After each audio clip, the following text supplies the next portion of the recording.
নির্বাচন কমিশনের নির্দেশে এখন সারা রাজ্য জুড়ে চলছে এশিয়ার কাজ।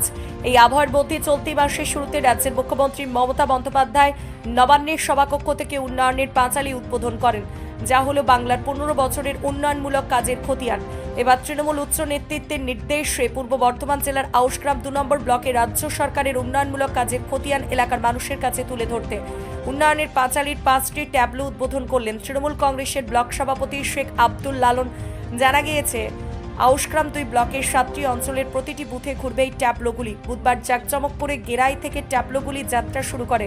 প্রচার কর্মসূচি নিয়ে আউশগ্রাম 2 ব্লক তৃণমূল কংগ্রেস সভাপতি শেখ আব্দুল লালন বলেন, আগামী বছর মে মাস এলেই আমাদের সরকারের 15 বছর পূর্ণ হবে। এই 14.5 বছরে আমাদের সরকার কি কাজ করেছে তার সাধারণ মানুষের কাছে তুলে ধরেছেন আমাদের রাজ্যের মুখ্যমন্ত্রী মমতা বন্দ্যোপাধ্যায়। আমরা তার সৈনিক হিসাবে রাজ্যবাসী সহ আউশগ্রামবাসীর কাছ থেকে দায়বদ্ধ।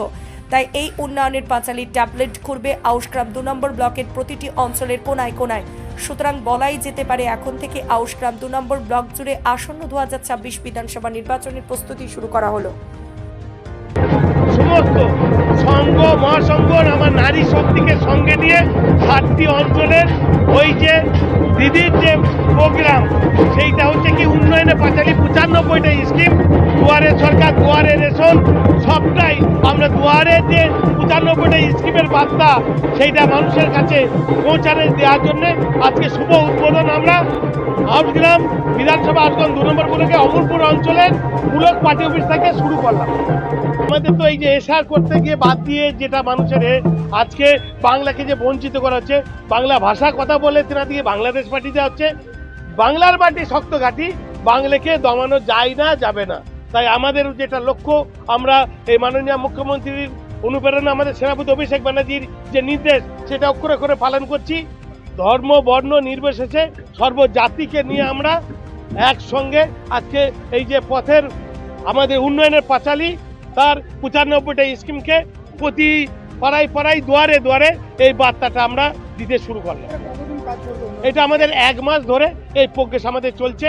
যেমন গতকাল আমার এখানকার দেখুন মহিলা সভানেত্রী আছেন, আমার পঞ্চায়েত সমিতির সভাপতি আছেন, আমার প্রধান উপপ্রধানরা আছেন। আমাদের এখানে 7টি অঞ্চল, 6টি অঞ্চলের প্রধান মহিলা। আমার পঞ্চায়েত সমিতির সভাপতি, তিনিও মহিলা। অর্থাৎ নারী শক্তিটা আমাদের এখানে বিরাজ করছে। তাই নারীরা বলছেন আমরাও পারি, চুলু বাঁধি, রান্না করি এবং ত্রিশূলও ধরি। তাই তিনাদের আজকের যে আগমন, সেইভাবে গোটা জেলাকে দেখাতে চাই, গোটা রাজ্যকে দেখাতে চাই, গোটা দেশকে দেখাতে চাই, গোটা পৃথিবী দেখুক যে বাংলার মাটি শক্ত ঘাঁটি, বাংলাকে বঞ্চিত করা যাচ্ছে না, যাবে না। মেলা যেটা বিজেপি বারবার বলে, তিনারা তো উন্নয়নের ক্ষমতা নেই। যে একটা কথা বলে আমাদের সেনাপতি অভিষেক ব্যানার্জি বারবার বললেন যে আপনারা কি করেছেন, তেনাদের এমপিও আছে, বিধায়ক আছে, দেখান তো একটা কোনো উন্নয়নের কথা। আর আমাদের কি বলছেন, সর্বদাই জন্ম থেকে মৃত্যু, শিক্ষা থেকে স্বাস্থ্য, খাদ্য থেকে বস্ত্রস্থান, মায়ের গর্ভ থেকে মৃত্যু পর্যন্ত দিদি প্রকল্প দিচ্ছেন। সেইগুলো আমরা মানুষের কাছে তুলে ধরতে পারছি। কই বিজেপি আসুক, আজকে বলুক মানুষকে কি দিচ্ছি, কি করছি। শুধু বাংলাকে বঞ্চিত করা হচ্ছে। কারণ আজকে কিছু মিডিয়া, সবাইকে বলবো না, কিছু মিডিয়া বিক্রি হয়ে গেছে। সেই বিক্রি হয়ে যাওয়ার ফলে তারা যদি তার মালিককে প্রশ্ন করতে যায়, তাহলে মালিক তো তাকে কাজ থেকে তাড়িয়ে দেবে। এই ভয়েতে কিন্তু অনেকে আজকে প্রশ্ন করতে পারছে না। আজকে গণতন্ত্রের 4র্থ স্তম্ভ টলমল করছে। কিন্তু আপনারা আমাদেরকে প্রশ্ন করতে পারেন, তার একটাই কারণ, আমরা পশ্চিমবঙ্গে বাস করি, আমরা মমতা ব্যানার্জি সরকারে বাস করি, আমরা অভিষেক ব্যানার্জির নেতৃত্বে থাকি এখানে। তো আমাদের উন্নয়নের পাঁচালী, যেটার জন্য আজকে বিশেষ করে এই টোটোগুলো উদ্বোধন হচ্ছে, এত মানুষ আজকে জনসমাগম আপনারা দেখুন, দেখলে বুঝতে পারবেন এত মানুষ যে এসেছে কিসের জন্য, মমতা ব্যানার্জির উন্নয়নকে দেখে এসেছে। আজকে যে রাস্তা দিয়ে এসেছে, সেই রাস্তাটা যে হয়েছে পথশ্রীতে, সেই রাস্তাটা যে হয়েছে রাস্তাশ্রীতে, সেই রাস্তাটা আমার ব্লক করে দিয়েছে, আমার জেলা করে দিয়েছে। তাহলে আমি কিন্তু রাস্তায় আস্তে আস্তে উন্নয়ন দেখতে দেখতে আসছি। এরপরে তার পাঁচালী গান শুনতে শুনতে আমরা এরপরে নিদ্রায় যাব বা আমরা নিজেরা বিশ্রাম করতে যাব।